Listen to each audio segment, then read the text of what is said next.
नमस्कार दोस्तों, आज की कहानी शारदीय नवरात्र गुप्त नवरात्रि के बारे में है। पौराणिक कथा के अनुसार एक बार ऋषि श्रृंगी भक्तजनों को दर्शन दे रहे थे। तभी अचानक भीड़ में से एक स्त्री निकल कर आई। वह स्त्री ने करबद्ध होकर ऋषि श्रृंगी से बोली, मेरे पति दुर्व्यसनियों से सदा घिरे रहते हैं, जिसके कारण मैं कोई पूजा पाठ नहीं कर पाती, न ही धर्म और भक्ति से जुड़ा कोई कार्य कर पाती।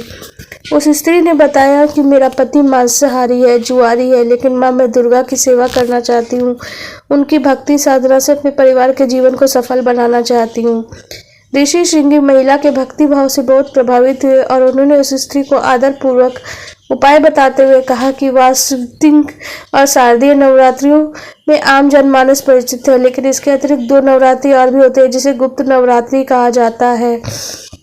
उन्होंने कहा, प्रकट नवरात्रों में 9 देवियों की उपासना होती है और गुप्त नवरात्रों में 10 महाविद्याओं की साधना की जाती है। इन नवरात्रों की प्रमुख देवी स्वरूप का नाम सर्व कार्यस्य कारिणी देवी है और इन गुप्त नवरात्रि में कोई भी भक्त माता दुर्गा का पूजा साधना करता है तो माँ उसके जीवन को सफल कर देती है।